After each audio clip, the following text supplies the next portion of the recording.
Halo, selamat datang di channel MFC Adventure. Di episode sebelumnya, kita sudah menjelajahi Pulau Gili Ketapang di sebelah barat.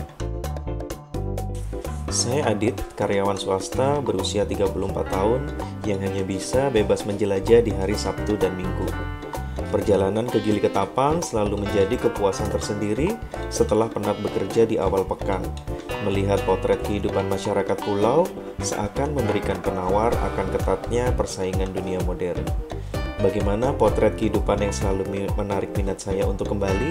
Yuk kita sama-sama saksikan perjalanan saya menuju ujung timur Gili Ketapang. 15.000 ya mas? Masih. Ya, kasih ya mas. Udah kenyang makan bakso. Sekarang kita lanjut lagi jalan ke ujung pulau teman-teman.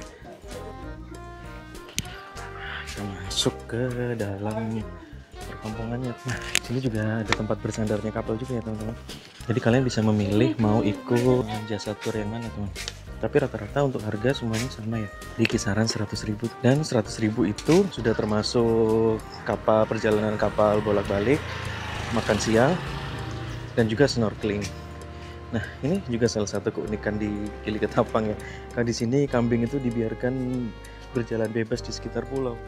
Nah, bahkan di gang-gang kecil juga banyak domba ya teman-teman. Untuk wisatawan sendiri, saya lihat kebanyakan adalah wisatawan lokal yang datang ke sini. Mungkin ada beberapa wisatawan asing, tapi untuk di hari ini saya nggak melihat ada wisatawan asing yang datang ke sini ya. Jadi belum banyak yang tahu terkait dengan potensi wisata dari Gili Ketapang ini. Nah, di sini juga banyak ibu-ibu yang berdagang atau berjualan keliling seperti ini. Yang dijajakan juga bermacam-macam, mulai dari makanan, minuman. Telur puyuh ada, Bu? Tidak ada, Pak. Oh, Sosis nggak ada telur puyuh ya? tidak ada. Oh, oke, makasih Bu. Sama-sama. Biasanya ibu-ibu pedagang itu ada yang jual telur puyuh. Telur puyuhnya enak. Dombanya pada ngadem di sini. Untuk transportasi di sini umumnya mereka menggunakan sepeda motor ya teman-teman. Dan semenjak maraknya sepeda listrik, di sini juga banyak ditemukan sepeda listrik. Karena mungkin untuk BBM di sini harganya juga berbeda ya, karena lokasinya ada di pulau, jadi agak susah mencari BBM. Nah, karena untuk kendaraan di sini didominasi oleh kendaraan bermotor dan pejalan kaki, jadi kondisi jalannya ya lumayan sempit kayak gini. Jarang ditemukan jalan yang lebar yang bisa dilewati oleh kendaraan roda 4. Kita berjalan terus ke arah barat ya. Populasi domba di sini seperti nggak ada habisnya teman-teman. Nah, di tiap-tiap gang-gang pasti kita temukan beberapa ekor domba yang hanya dilepas seperti ini saja, dan ditandai mungkin dengan kalung ataupun tulisan di tubuh seperti itu. Lucu dombanya. Hei, tapi perut mereka gede-gede ya. Khawatirnya sih mereka tuh banyak makan sampah teman-teman. Karena kan di sini rumput nggak terlalu banyak, dan banyak sampah-sampah yang terbawa arus sampai ke pesisir pantai-pantai di sini teman-teman. Bisa jadi ada beberapa banyak sampah yang ikut termakan oleh domba ini karena dia dilepas secara liar seperti itu ya. Oh, di sini ternyata ada bentor juga teman-teman. Halo, ada warung nasi di sebelah sana, tapi ramai banget dombanya, tapi nggak bisa lewat. Kita coba ke pelabuhan yang di ujung selatan dari Pulau Gili Ketapang ya. Untuk Pulau Gili Ketapang ini juga punya satu pemakaman umum. Pemakaman umumnya ada di sebelah kita ini ya. Jadi bagi masyarakat Pulau Gili Ketapang yang meninggal dunia itu bisa dimakamkan di lokasi makam ini ya. Halo, lucu guys untuk dombanya. Hai, halo. Nah, untuk Gili Ketapang ini saya lihat memang belum punya sebuah sistem pengelolaan sampah yang baik ya. Yang saya lihat untuk masyarakat sekitar Gili Ketapang ini banyak yang masih menumpuk sampah seperti ini, dan juga bahkan langsung membuangnya ke laut. Dari pemerintah sih harusnya sudah menyediakan beberapa solusi ya terkait dengan pengelolaan sampah di Pulau Gili Ketapang. Tapi saya juga kurang tahu apa-apa saja yang sudah ditawarkan oleh pemerintah terkait dengan pengelolaan sampah ini. Tapi dengan kondisi penduduk yang seramai ini, sepadat ini, harusnya sih ada satu bentuk pengelolaan sampah yang baik yang bisa lewat nih. Untuk domba-dombanya ada yang bersih, ada yang terawat, ada yang ya kumuh seperti ini. Di sini juga ada lapangan sepak bola ya teman-teman. Tidak beralaskan rumput tapi beralaskan pasir pantai. Ini sebuah pemandangan yang cukup unik. Dan sekali lagi yang di sana juga banyak domba. Kita langsung bertemu dengan pelabuhan barunya ya.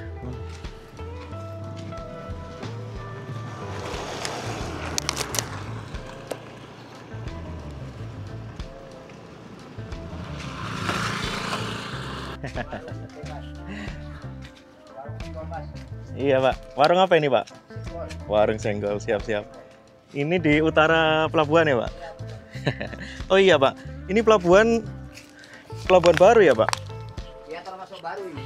Oh, dengan Bapak siapa Pak? Dengan Bapak Ahmad Sahur. Bapak Ahmad mungkin. Ya, Tahun berapa Pak dibangun pelabuhan ini? Nah ini, tidak ingat sudah. Oh, Tidak ingat sudah. tapi kapal-kapal besar sandarnya di utara sana ya Pak? Di utara, Iya. tapi kalau angin selat, Iya. larinya Larinya ke selatan sini ya? Selatan sini. Nah, jadi katanya di pelabuhan ini kalau misalkan angin sedang kencang itu banyak kapal-kapal yang memilih untuk bersandar di selatan. Tapi kalau anginnya tidak terlalu kencang dan ombaknya tidak terlalu besar, itu kapal-kapal banyak yang bersandar di utara ya teman-teman, terutama kapal-kapal besar. Sebetulnya pelabuhan ini juga dibangun untuk bersandarnya kapal-kapal wisata, tapi banyak dari mereka yang memilih untuk bersandar dekat dengan saung-saung dari mereka yang ada di sebelah barat pulau. Mancing ikan apa di sini, Pak? Barona. Oh, baronang. Iya, ya. Bendera. Kerapu ada di sini, Pak? Jarang gerak Oh, jarang ya. tengah-tengah. Selain wisatawan, di Gili Ketapang juga banyak para penghobi pancing yang datang ke sini hanya untuk menikmati strike di Pulau Gili Ketapang. Nah, salah satunya adalah kedua bapak ini yang datang jauh-jauh dari Tongas untuk merasakan enaknya memancing di Gili Ketapang.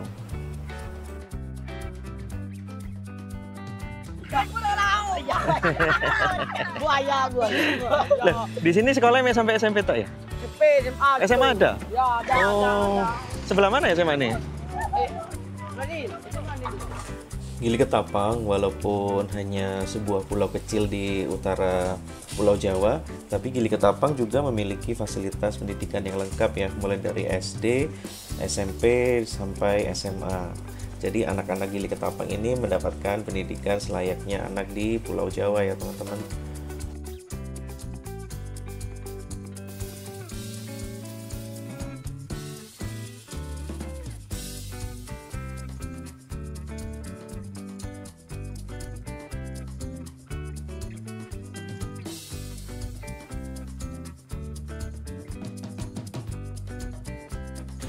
Selain wisatawan dan pendatang dari Pulau Jawa, masyarakat lokal juga banyak ya menghabiskan waktu siang hingga sore untuk memancing di sini ya teman-teman. Dan mereka kebanyakan memancing berbagai macam ikan mulai dari kerapu, baronang, dan ikan-ikan laut lainnya.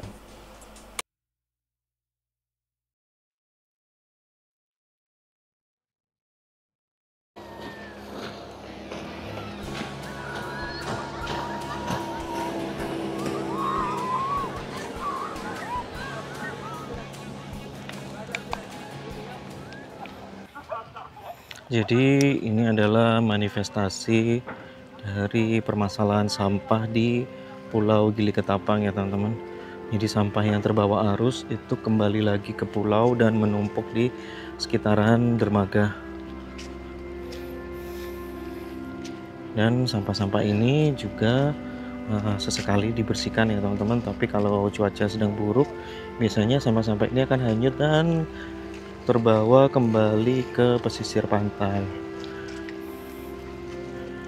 Dan untuk sampah-sampahnya sendiri banyak didominasi oleh sampah-sampah plastik. Jadi bagi kalian yang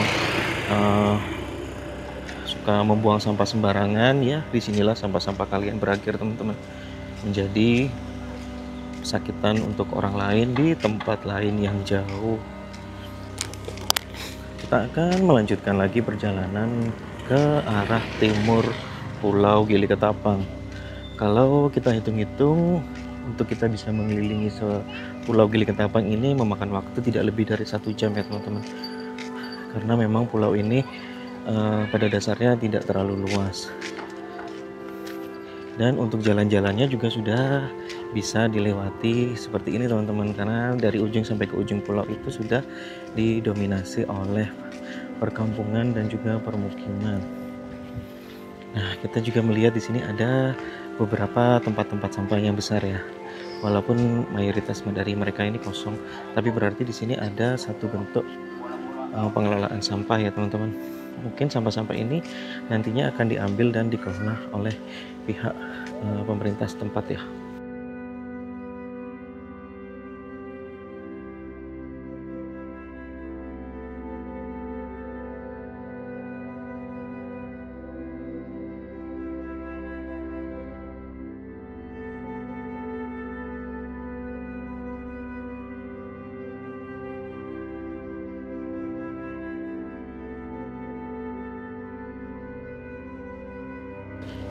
Jadi untuk masyarakat di sini emang ramah-ramah ya teman-teman. Kalau kalian jalan semakin dalam ke permukiman, jangan terlalu khawatir teman-teman, karena di sini masyarakatnya semua ramah-ramah. Iya, halo Pak. Oh, bagus. Ini apa ini Pak? Air bersih apa Pak? Ini solar. Oh solar. Oh untuk perahu-perahu ya? Iya. Oh. Oh. Berarti ngambilnya satu jurigen-jurigen gini Pak? Iya, beli sini. Oh. Ini berapa liter ini isinya Pak? 35. 35 liter. Ya. Per liternya berapa di sini Pak? 8.000. Nelayan. Jadi para nelayan itu mengambil solar untuk pergi melaut dengan harga 8.000 per liter, di mana mereka kadang-kadang membawa 1-2 galon hingga 3 galon yang berisi 35 liter solar. Jadi bisa kita bayangkan berapa pengeluaran nelayan untuk sekali pergi melaut ya teman-teman. Nah, selang beberapa lama saya berjalan ke arah timur, akhirnya saya mencapai ujung paling timur dari Pulau Gili Ketapang ya teman-teman.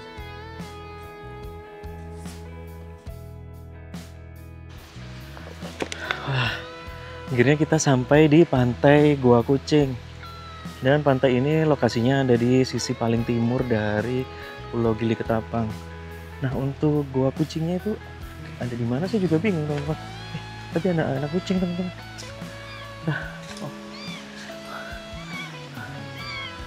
Di mana orang tuanya ya? Halo Push, mamamu mana Push? Saya nggak berani pegang teman-teman. Nanti takutnya mamanya ada bau dipegang manusia, jadi dia nggak mau nyusuin lagi. Kayaknya sih harusnya mamanya nggak jauh dari sini ya. Nah, untuk lokasi Gua Kucingnya ada di mana saya juga belum tahu ya teman-teman. Ya, setelah puas menjelajahi pulau ini sampai ke ujung paling timur, sekarang saatnya saya kembali lagi ke tempat saya tiba di ujung sebelah barat. Rencananya sih tadi saya mau naik ojek teman-teman. Oke, karena saya rasa waktunya masih cukup, kayaknya kita nggak akan ngojek teman-teman. Kita akan jalan kaki aja, kurang lebih ke sana ya sekitar 20 menit, 30 menit, nggak masalah lah ya. Di perjalanan pulang, saya melihat ada sebuah pembangunan rumah yang dilakukan oleh warga setempat dengan menggunakan pasir laut ya teman-teman sebagai bahan baku. Nah, penambangan pasir laut ini juga meninggalkan sebuah permasalahan terkait dengan lingkungan, karena penambangan pasir laut dapat mempercepat proses abrasi dan juga pengikisan dari tepian pantai ya teman-teman. Beruntung saat saya berjalan, saya dihampiri oleh Mas Ayus yang menawari saya tumpangan hingga ke ujung barat dari pulau ya teman-teman. Dan Mas Ayus ini merupakan warga asli dari Gili Ketapang. Dan beliau dengan baik hati menawarkan tumpangan gratis hingga ke barat pulau teman-teman. Terima kasih banyak Mas Ayus. Kalau listrik ini ada generator dieselnya apa Mas ini? PLN. Iya, berarti tenaga diesel ya sini ya. Pernah sampai trouble mati lampu lama gitu nggak Mas ini? Sering ya? Cuman itu tadi dinamai pantai Gua Kucing karena emang ada guanya. Ada kok jenis sana itu, Mas. Oh. Itu petilasan, Mas. Oh, petilasan. Ceritanya Syekh Maulana Ishaq. Oh, Syekh Maulana Ishaq. Oh, berarti ada kayak tempat petilasannya gitu ada ya, Mas? Ada. Sampean timur tadi ya. Iya, iya, iya. Bangunan itu. Ini kalau domba-domba ini dikonsumsi sendiri atau dijual, Mas? Oh, berarti keadaan hidup dibawa ke Jawa gitu. Makanya aku tadi cari, nggak ada kuliner-kuliner domba apa kambing sini. Ini ada. Cuman kalau cuman apa? Hari kurban. Nah, iya, hari Ada kurban. itu, cuman Oh, berarti jarang ada yang dikonsumsi sendiri, jarang ya. ada. Iya, Dengan Mas siapa, Mas? Oh, Mas Dar. Iya. Jayus. Oh, Ayus. Oke. Makasih banyak ya Mas Ayus ya. Sukses ya, Mas. Jadi kita dapat tumpangan motor teman-teman dari Mas Ayus. Baik banget orangnya. Dia dianterin dari timur sampai ke barat. Ya. Semoga lancar rezekinya. Ya, kita sekarang udah deket teman-teman sama saung yang tadi kita datang. Saya udah lapar banget. Mau cepet-cepet makan teman-teman. Oke teman-teman, akhirnya kita udah sampai di saung tempat kita tadi datang ya. Saya mau makan dulu, tadi udah ambil makan, capek banget jalan kaki teman-teman. Untung tadi ada yang barengin ya Mas Ayus. Jadi sampai sini bisa agak cepet, cuma 7 menit aja tadi naik motor. Kalau jalan kaki bisa sampai sejam mungkin ya teman-teman. Dah, kita makan dulu. Kalian juga jangan lupa makan ya. Wah, mantap ikan laut segar teman-teman. Oh, dari Probolinggo. Di sini tinggal di sini atau? Enggak. Oh, kalau sore kembali gitu. Paling sore jam berapa kalau kapal di sini, Pak? Jam 4. Jam 4 sore ya. Ikut yang terakhir itu ya. Oh, pokok jam 4 sore terakhir gitu ya. Jadi bapak pedagang terang bulan ini tadi itu datang dari Probolinggo ya teman-teman. Dia berangkat pagi naik kapal sampai ke sini dan nanti jam 4 sore beliau kembali lagi ke Probolinggo untuk pulang ke rumahnya. Dan terang bulannya enak banget teman-teman, cuma 5.000. Oke teman-teman. Jadi ini perahu yang akan bawa kita balik ke Probolinggo dan kita akan balik lebih awal karena takut kena hujan. Kelihatannya sih kalau kita nunggu terlalu sore bakal kena hujan badai ya teman-teman. Nah ini kapalnya teman-teman. Ya tidak terasa sudah sampai di penghujung dari episode kali ini ya teman-teman. Dan perjalanan kita ke Gili Ketapang memberikan kita beberapa pengalaman terkait bagaimana kehidupan masyarakat di Pulau Gili Ketapang. Jadi bagi kalian yang ingin berkunjung ke Gili Ketapang, lekas persiapkan waktu kalian dan datang ke sini dengan menggunakan jasa tur ataupun menggunakan transportasi umum ya teman-teman.